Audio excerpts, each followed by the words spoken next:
ఓం శ్రీ సాయిరామ్. సాయి గురుకులం కార్యక్రమానికి స్వాగతం.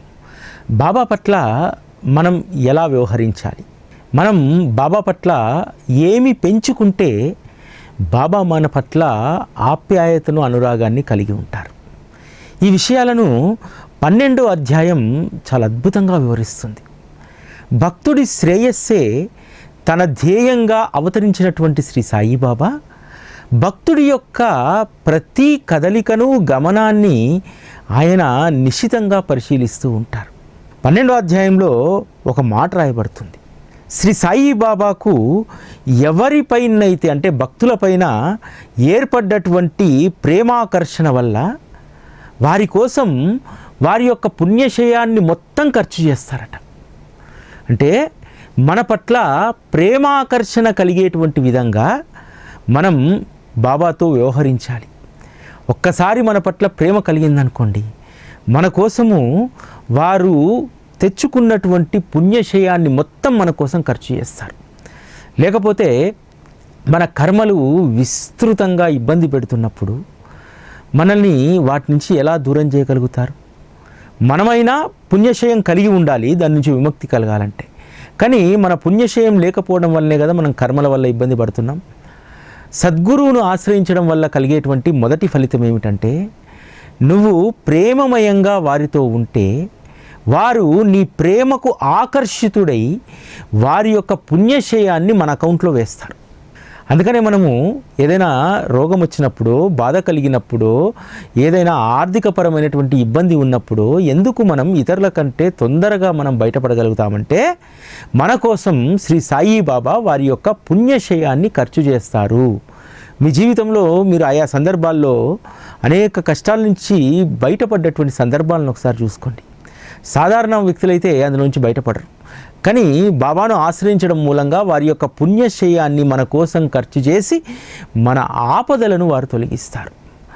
భక్తుడు ఎక్కడ ఉన్నా సరే ఈ ఆపద వచ్చిందంటే చాలు, రాళ్ళు రప్పలు కొండలు పర్వతాలు దాటుకుంటూ వెళ్ళి వారిని రక్షించడానికి వెంటనే సమాయత్తమవుతారు.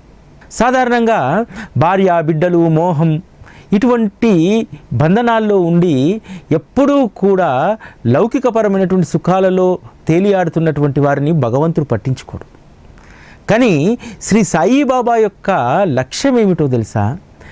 ఎవరైతే ఇటువంటి అజ్ఞానంతో ఉంటారో అటువంటి వారినే వారు ఉద్ధరిస్తారు.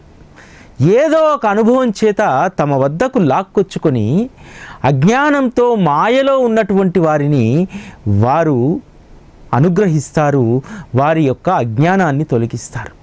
మనం కూడా చాలామంది బాబా వద్దకు రాకముందు రకరకాలైనటువంటి మోహాలతోటి రకరకాలైనటువంటి వ్యవహారాల్లో మనం తేలియాడుతూ ఉండేవాళ్ళం. కానీ బాబా దగ్గరికి వచ్చిన తర్వాత మనం ఇంతకుముందు ఉన్నటువంటి ఇంట్రెస్ట్లన్నీ కూడా తగ్గిపోయి ఆ ఆసక్తులన్నీ కూడా అనేక విషయాలపైన మెల్లమెల్లిగా తగ్గిపోతూ ఉంటాయి. మన అసలైనటువంటి ఆసక్తి శ్రీ సాయిబాబా పైన పెరుగుతుంది. తద్వారా మనము ఉద్ధరించబడి సద్గురువు యొక్క చరణాల్లో మన జీవితాలను ధన్యం చేసుకోవడానికి ఒక అవకాశం మనకు లభిస్తుంది. అవకాశాన్ని మనం ఎంత సద్వినియోగం చేసుకుంటాం, బాబా పట్ల ఎంత ప్రేమను పెంచుకుంటాం అనేటువంటిది మన యొక్క భక్తి పరిణితిని బట్టే ఉంటుంది. కేవలం బాబా యొక్క లక్ష్యం ఏమిటంటే, ఎవరినీ కూడా ఉపేక్షించకుండా తనతో రుణానుబంధం ఉన్నటువంటి బిడ్డలందరినీ కూడా తన సహచర్యంలోకి తెచ్చుకోవడం. సహచర్యంలోకి వచ్చిన తర్వాత మరి నీ యొక్క పరిణితి, నీ యొక్క అవగాహనను బట్టే వారిని అర్థం చేసుకునేటువంటిది ఉంటుంది. ఒకసారి బాబా సహచర్యంలోకి వచ్చిన తర్వాత ఖచ్చితంగా మన పరిణితి పెరగాలి. ఆ పరిణితి పెంచుకునేటువంటి ప్రయత్నం చేయాలి. ఇక్కడ మనం గుర్తుపెట్టుకోవాల్సింది ఏంటంటే, శ్రీ సాయిబాబా అనేటువంటి ఎరకలోకి వారు తీసుకొస్తారు. వారి యొక్క కథా చరిత్రను మనకు పరిచయం చేస్తారు. మనకు దరిచేర్చినటువంటి కథాశ్రవణాన్ని, ఆయన యొక్క మహిమను మనం నిత్యం అన్వేషిస్తూ అవలోకిస్తూ మన పరిణితిని పెంచుకునేటువంటి ప్రయత్నం చేయాలి. నీకు జ్ఞాన ద్వారాలను తెరిచాడు. జ్ఞానాన్ని చేరుకోవడానికి, జ్ఞానాన్ని సమపార్జించుకోవడానికి కావలసినటువంటి మార్గాన్ని సద్గురువు తెరిచారు. మరి నువ్వే కదా పలుగు పట్టుకొని ఆ గనిని తవ్వుకోవాల్సినటువంటి వాడివి. చాలామంది అంటూ ఉంటారు, ఏం చేస్తామండి బాబా దయలేదు, సచ్చరిత ఇంకా నాకు అర్థం కావట్లేదు. బాబా నాకు అర్థమయ్యే రీతిలో దీనిని నా మనసుకు ఎక్కించు అని చెప్పి సంకల్పం చేసుకొని చదివితే ఎందుకు అది మనసుకు ఎక్కదు? ఇటువంటి ఉదాసీనత ఉన్నటువంటి వారి యొక్క పరిణితి ఎప్పుడూ కూడా పెరగదు. బాబా మార్గంలో ఉన్నటువంటి గొప్పతనం ఏమిటో తెలుసా? అమాయకులమైనటువంటి మనము విశ్వాసం అనేటువంటి దారాన్ని పట్టుకొని అద్భుతమైనటువంటి తీరానికి చేరడానికి మనం ప్రయత్నం చేస్తూ ఉంటాం. కానీ జ్ఞానులు విషయ పరిజ్ఞానం కోసం తపించేటువంటి వారు ఎప్పుడూ కూడా బాబా యొక్క మార్గాన్ని అర్థం చేసుకోరు. కేవలం విశ్వాసం అనేటువంటి దారం మాత్రమే ఆధారంతోటే మానవ జన్మను సార్థకం చేసుకోవడానికి, సద్గురు యొక్క సహచర్యాన్ని పెంచుకోవడానికి అమాయకమైనటువంటి భక్తులు ప్రయత్నం చేస్తూ ఉంటారు. నిజంగా నాలాంటి వారికి మీలాంటి వారికి ఏ పాండిత్యం ఉంది, ఏ విద్వస్సు ఉంది? ఏం లేదు కదా, సాధారణమైనటువంటి వాళ్ళం మనం. కానీ బాబా మనకు గొప్ప బ్రతికే జ్ఞానాన్ని ఇస్తున్నాడు. ఆయన సహచర్యంలో మనం ఎలా ఉండాలనేటువంటి విజ్ఞానాన్ని మనకు అందిస్తున్నాడు. వీటిని అందిపుచ్చుకున్నాం కాబట్టే మనము జ్ఞానులమని చెప్పుకునేటువంటి వాళ్ళకంటే, పండితులని చెప్పుకునేటువంటి వాళ్ళకంటే కూడా మన జీవితం చాలా అద్భుతంగా ఉంటుంది. ఎందుకంటే పండితులు శాస్త్ర చర్చల్లో పడి ఆ మునిగి తేలి ఏదో కనుక్కోవాలనేటువంటి దాంట్లో ఏది సాధించలేరు. కానీ మనలాంటి అమాయకమైనటువంటి భక్తులు శ్రీ సాయిబాబా అనేటువంటి విశ్వాసం అనేటువంటి దారాన్ని పట్టుకుంటే ఆ దారం ద్వారా మనల్ని ఎక్కడికి చేర్చాలో అక్కడికి పైకెక్కడానికి బాబా మనకు ఆధారంగా నిలుస్తారు. ఇది బాబా దగ్గర ఉన్నటువంటి గొప్పతనం. 12వ అధ్యాయంలో ఒక అద్భుతమైనటువంటి విషయాన్ని హేమాడ్ పంత్ ప్రస్తావన చేస్తారు. మనం అందరం అనుకుంటాం బాబా చాలా దయాస్వరూపుడు, మనం చెప్పినట్టు తింటాడు, మనం అడిగినవన్నీ ఇస్తాడని చెప్పి. కాదు, బాబా తమ ఇష్టానుసారం వ్యవహరించేటువంటి ఒక స్వతంత్ర దైవం. అందుకనే వారి యొక్క ఇష్టానుసారంగా వ్యవహరించారు కాబట్టే వారి యొక్క మహత్తు, వారి ఉనికి ఇప్పటికీ కూడా సజీవంగా ఉండగలిగింది. ఇప్పటికే కాదు, కొన్ని వందల సంవత్సరాలు గడిచినా సరే శ్రీ సాయిబాబా యొక్క ఉనికి అంతే సజీవంగా ఉంటుంది. ఎందుకంటే బాబా ఏ విధంగా అయితే ఈ లోకంలో అవతరించారు, వారి యొక్క మహాసమాధి వరకు కూడా వారు అదే నిబద్ధతతో జీవించారు, అంతే కమిట్మెంట్ తోటి ఉన్నారు. రోజులు మారాయని చెప్పి వారి యొక్క వేషభాషలు మారలేదు. కోట్లు ఉన్నటువంటి భక్తులు వచ్చారని చెప్పి వారి పక్షాన వెళ్ళలేదు. వారు రమ్మంటే కనీసము ఆహ్వానిస్తే, బ్రతిమిలాడితే ఎవరి ఇంట్లో కూడా, ఎవరి గుమ్మంలో కూడా బాబా కాలు పెట్టలేదు. అటువంటి స్వతంత్రత కలిగినటువంటి వారు. ఒక్కసారి వారు ఒక నిర్ణయం తీసుకున్నారంటే ఇంకా దానికి తిరుగులేదు. వారి యొక్క జీవన విధానమే మనకి ఇది ఒక నిదర్శనం. బాబా ఎప్పుడూ కూడా ఆత్మానంద స్థితిలో ఉండేటువంటి వారు. వారు ఒక అలౌకికమైనటువంటి స్థితిలో ఆలోచించేటువంటి వారు. నాకు ఈ అధ్యాయంలో రాసినటువంటి ఒక మాటను మనం గుర్తు చేసుకుంటే మనల్ని బాబా తలుస్తారు అనేటువంటి విషయం మనకు అర్థమవుతుంది. హేమాడ్ పంత్ ఒక మాట రాస్తారు ఇక్కడ, మన వంతు వస్తే కానీ బాబాకు మనం గుర్తురామట. కాబట్టి మన వంతు వచ్చింది కాబట్టే ఈరోజు మనల్ని బాబా గుర్తించుకున్నారు, వారి పాదాల వద్దకు తీసుకొచ్చారు. ద్వారకామయిలో బాబా ఎప్పుడు అలౌకిక స్థితిలో ఉండేటువంటి వారు. అలౌకిక స్థితిలో నాకు తెలిసి తనతో రుణానుబంధం ఉన్నటువంటి భక్తులను వారు గుర్తు చేసుకునేటువంటి వారు. అందుకనే భక్తుల రాకను కూడా వారు సూచించేటువంటి వారు. దురందరే సోదరులు వస్తున్నప్పుడు నా దర్బార్ జనులు వస్తున్నారని చెప్పి అన్నారు. ఆ విధంగా ప్రతి ఒక్క భక్తుడి యొక్క రాకపోకలు వారు గుర్తించేటువంటి వారు. అంతే కదా, ఎక్కడో కౌపినేశ్వర ఆలయంలో దాస్గన్ మహారాజ్ కథ చెప్తున్నాడు. దాస్గన్ మహారాజ్ అనేక ప్రదేశాల్లో కథ చెప్తాడు. కానీ అక్కడే చోల్కర్ అనేటువంటి భక్తుడికి ఎందుకు బాబా పట్ల ప్రేమ కలగాలి? ఖచ్చితంగా చోల్కర్ వంతు వచ్చింది కాబట్టే చోల్కర్ ఆ కథను వినడం, బాబా పట్ల విశ్వాసం కలగడం, ఉద్యోగం రావడం, షిర్డీకి రావడం, ఇదంతా కూడా జరిగింది. మన వంతు రావాలి. ఈరోజు మనందరం కూడా ఎంత గర్వపడాలంటే ఈ జన్మలో బాబా నన్ను గుర్తించాడు, నా వంతు రాగానే ఆయన వద్దకు లాక్కున్నారనేటువంటి ఆ ఊహ ఎంత అద్భుతమైనటువంటి ఆనందాన్ని ఇస్తుందో. నిజానికి అది ఊహ కాదు, వాస్తవం కాబట్టే ఈరోజు మనము బాబా చరణాల వద్దకు ఒకసారి వచ్చిన తర్వాత అక్కడి నుంచి కదిలి వెళ్ళలేనటువంటి స్థితిలో మనం ఉన్నాం. బాబా యొక్క లీలలు, బాబా యొక్క కథలు మన మనస్సులకు ఎంత గొప్ప శాంతిని కలిగిస్తాయంటే ఒక మాట చెప్తారు, ఈ కథయందు ఎవరికైతే విశ్వాసం ఉంటుందో వారికి పాలకు బదులు మజ్జిగ లభిస్తుంది. పాలకంటే మజ్జిగ శ్రేష్టమైనటువంటిది. కాబట్టి పాలు మంచివే, కానీ అంతకు మించి శ్రేష్టమైనటువంటి మజ్జిగ మీకు లభిస్తుంది అని చెప్పి హేమాడ్ పంత్ చెప్తున్నారు. కాబట్టి మన శరీరానికి ఏ విధంగా అయితే మజ్జిగ చలవ చేస్తుందో, శ్రీ సాయి కథల మహిమలు కూడా మనకు అంతే అద్భుతమైనటువంటి మేలును చేస్తాయి అనేటువంటి విషయాన్ని ఇక్కడ మనం గుర్తుపెట్టుకోవాలి. ఈ అధ్యాయంలో ఒక అద్భుతమైనటువంటి ప్రస్తావన ఉంటుంది. ఆ ప్రస్తావన ఏంటంటే, మనం ఇష్టం వచ్చినట్టు వ్యవహరించడానికి వీల్లేదు బాబా దగ్గర. మనందరము కూడా బాబా ఇష్టానుసారమే వ్యవహరించాలి. అంటే ఇదేమన్నా బానిసత్వమా? కాదు, భక్తుడి శ్రేయస్సు కోసం బాబా చేసేటువంటిది. కాకా మహాజని శ్రీకృష్ణ జన్మోత్సవంకి షిరిడీలో గడపాలని చెప్పి షిరిడీకి వస్తారు. ఎందుకంటే బాబా ముందు ఊయల కడతారు, శ్రీకృష్ణుని ఊయల్లో వేస్తారు, చక్కగా ఊయల పాటలు పాడతారు. ఆ రోజంతా కనువిందుగా సాగుతుంది. అటువంటి దానిని మరి ఆస్వాదించాలి. మొట్టమొదటిసారి శ్రీకృష్ణ జన్మోత్సవానికి షిరిడీకి వచ్చాడు. ఆ ఆశ తన మనసులో ఎంతో ఉంది. కానీ బాబా షిరిడీకి రాగానే ఒక ప్రశ్న అడుగుతారు, నీ తిరుగు ప్రయాణం ఎప్పుడు అని అడుగుతారు. బాబా మీరు ఎప్పుడు అనుమతిస్తే అప్పుడే. కాకా మహాజనికి అప్పటిదాకా ఏంటంటే 2 రోజులు ఉండిపోదామని వస్తే బాబా 4 రోజులు ఉంచుకుంటాడు.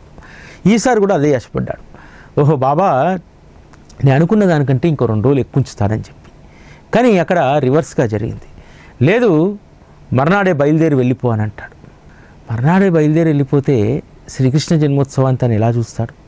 సరే బాబా ఆజ్ఞ, దాన్ని మీరకూడదని చెప్పి వెళ్తాడు. కాకా మహాజని షిరిడి బయలుదేరిన తర్వాత అదే కార్యాలయంలో పనిచేసేటువంటి మరొక ఉద్యోగికి విపరీతమైనటువంటి అనారోగ్యం చేరి అతను కార్యాలయానికి రాడు. కార్యాలయంలో సమర్థులైనటువంటి వారు లేకపోవడంతో కాకా మహాజని యజమాని షిరిడీకి లేఖ రాస్తాడు. ఏమనంటే, త్వరగా నువ్వు బయలుదేరరా, ఆఫీస్లో ఇబ్బందిగా ఉంది అని చెప్పి. ఆ లేఖ షిరిడీకి రాకముందే కాకా మహాజని వెళ్తాడు. వెళ్ళేసరికి యజమాని ఎదురు చూస్తూ ఉంటాడు. అరే రే, నీకోసం ఎదురు చూస్తున్నాను, అప్పుడే లేఖ అందిందా, వచ్చేసావా అంటాడు. లేఖ అప్పటికి ఇంకా చేరలేదు. కాకా మహాజని ముంబైకి వచ్చిన 2 రోజుల తర్వాత లేఖ అక్కడికి చేరుతుంది. ఆ తర్వాత అక్కడ కాకా మహాజని లేడని తెలిసి మళ్ళీ దాన్ని వారి గృహ చిరునామాకు రిటర్న్ చేస్తారు.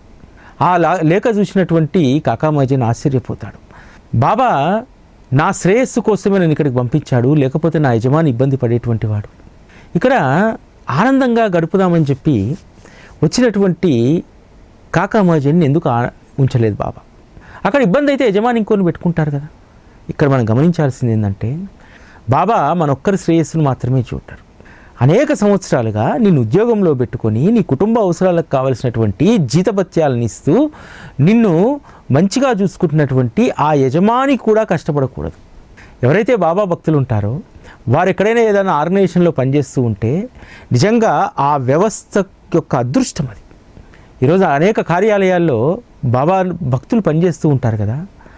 ఆ ఉద్యోగం కల్పించినటువంటి ఆ సంస్థ కూడా బాబా ఏదో ఒక మేలు చేస్తూనే ఉంటాడు.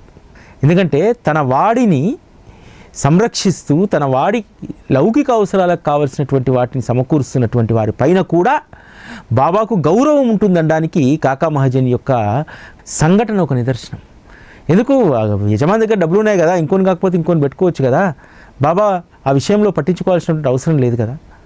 ఇక్కడ కాకా మహాజన్తో పాటు కాకా మహాజనిని పోషిస్తున్నటువంటి యజమాని పట్ల కూడా బాబాకున్నటువంటి బాధ్యత. ఆ యజమాని కలవరపడిపోతే ఎలా?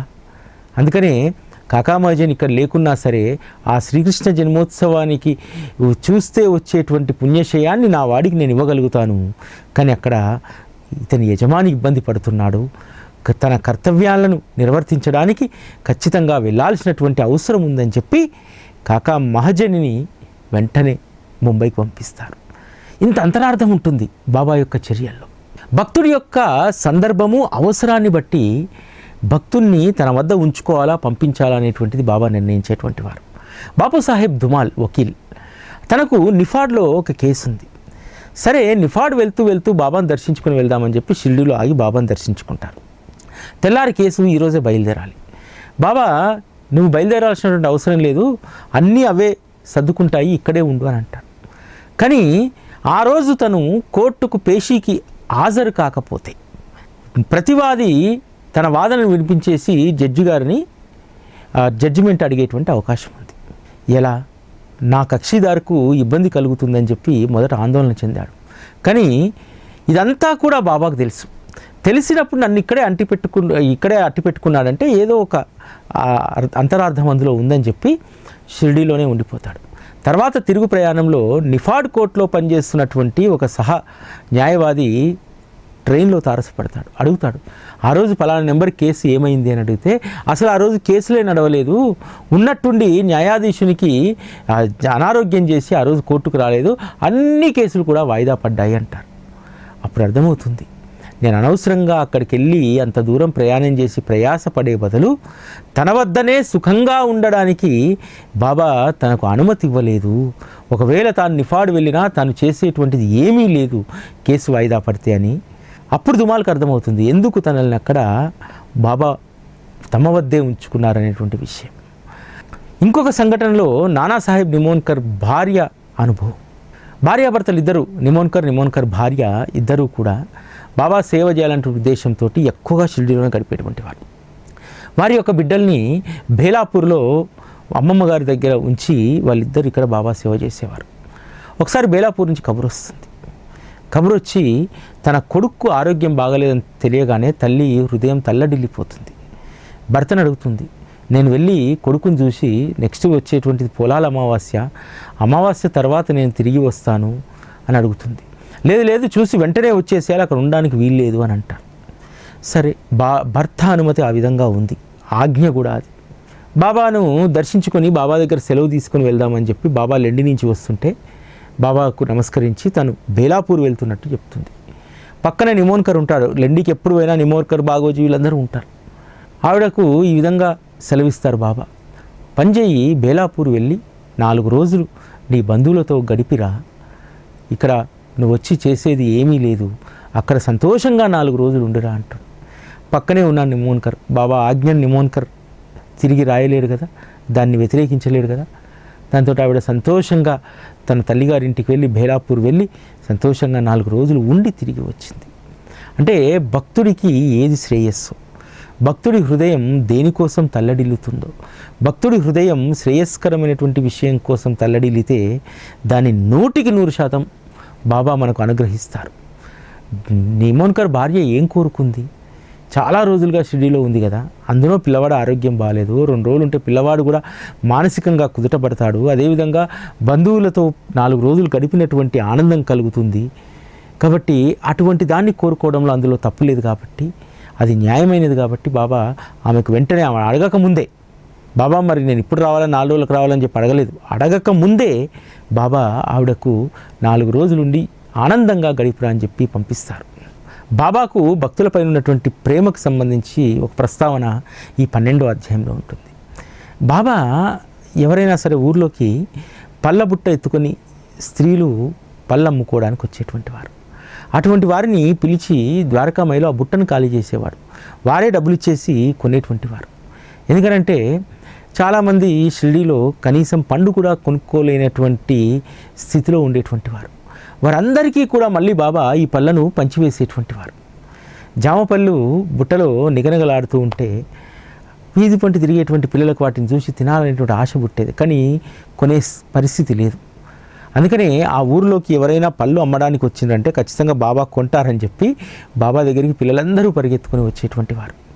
బాబా మామిడి పళ్ళు కొన్నప్పుడు ఒక తమాషా చేసేటువంటి వారు. బాబా స్వయంగా వాటిని నొక్కి నొక్కి నొక్కి నొక్కి మెత్తగా చేసి అక్కడ ఉన్నటువంటి పిల్లలకు పెద్దవాళ్ళకు పంచేటువంటి వారు. అవి తింటుంటే ఎంత మధురంగా ఉండేటివన్నట, నోళ్ళు ఊరిపోతాయి ఇప్పుడు కూడా మనం ఆ సందర్భాన్ని చదువుతూ ఉంటే. ఇంకొకసారి బాబా ఏం చేసేటువంటి వారంటే అరటి పండ్లు కొని అరటిపండు తొక్కను వారు తిని లోపల ఉన్నటువంటి పదార్థాన్ని భక్తులకు ఇచ్చేటువంటి వారు.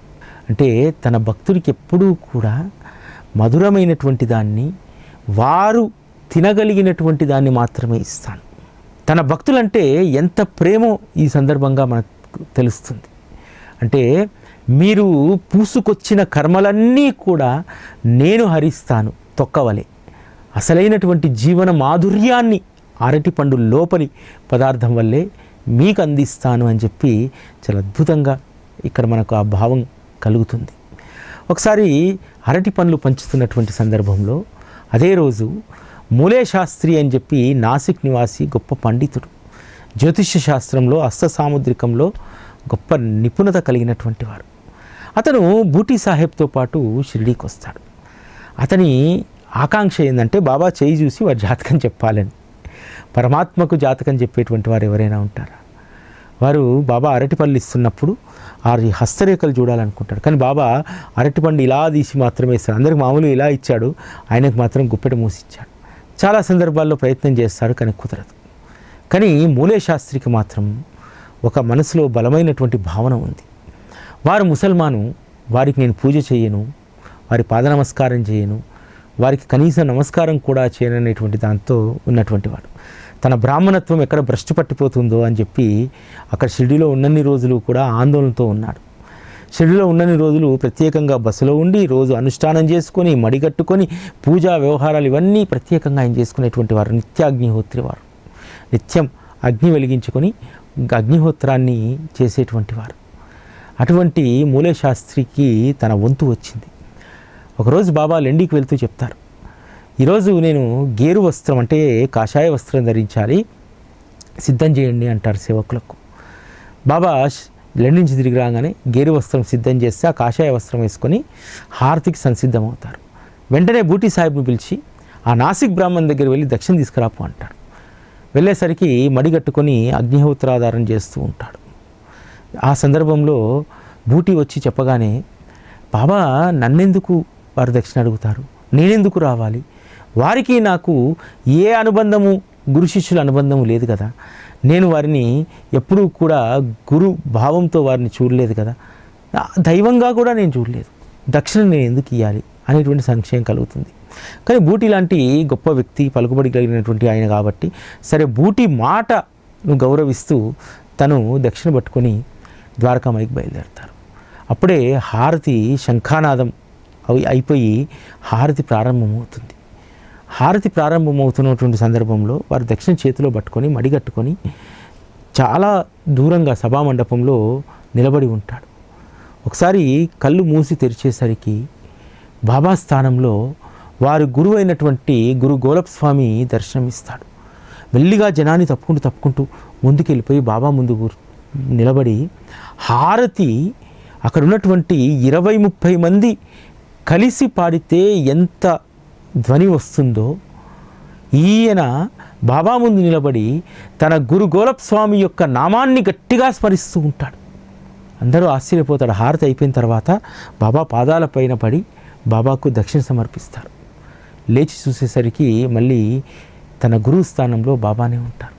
అంటే మీరు ఎవరైనా కావచ్చు, మీరు ఎవరికి సంబంధించినటువంటి వారైనా కావచ్చు, నా దగ్గరికి వచ్చిన తర్వాత మీకు ద్వైత్వ భావాన్ని పోగొట్టడమే నా లక్ష్యం అనేటువంటి దాంతో బాబా అతనిలో ఉన్నటువంటి దైత్వ భావం, అంటే తన గురువు వేరు బాబా వేరు అనేటువంటి భేదభావం ఉంది కదా, ఆ భేదభావాన్ని పూర్తిగా తొలగించి వేస్తాడు.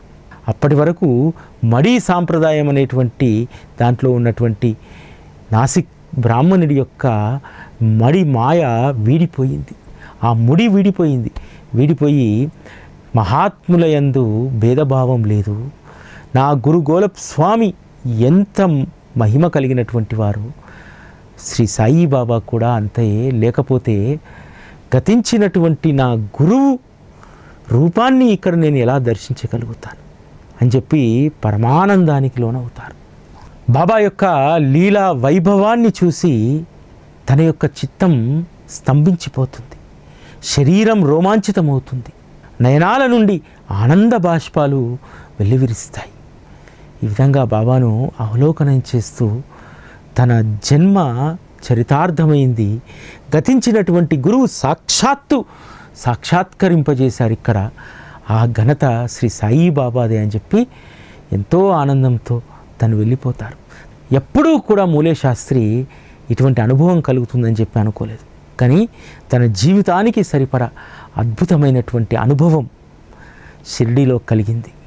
బాబా వద్దకు వచ్చేటువంటి వారు ఆ రోజు చాలామంది కూడా రకరకాలైనటువంటి అభిప్రాయాలు, రకరకాలైనటువంటి మనస్తత్వాలు కలిగినటువంటి వారు.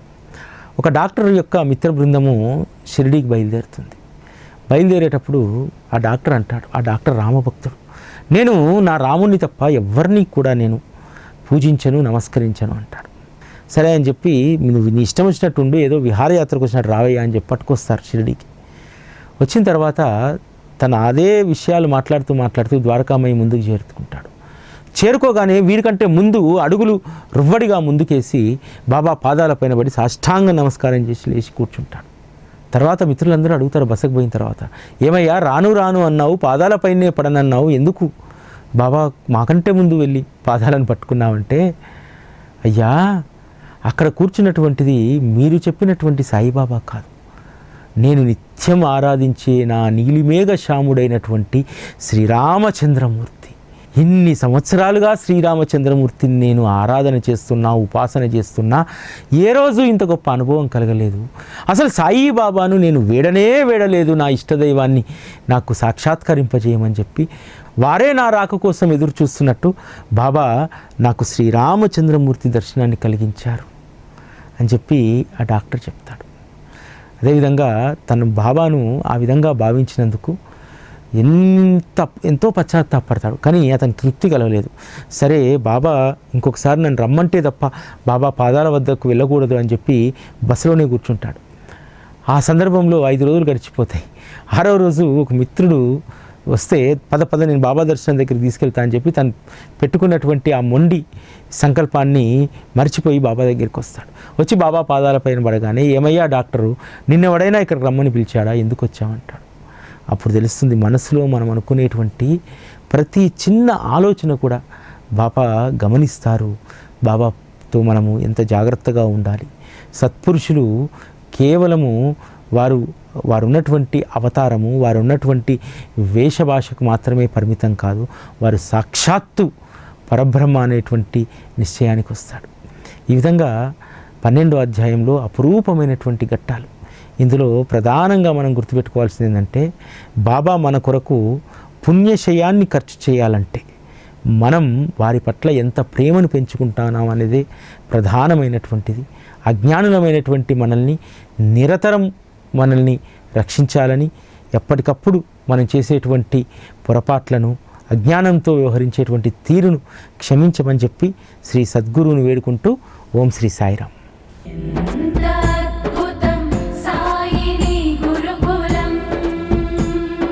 శిక్షణే తప్ప శిక్షలు లేని శరణాగతి సౌదం.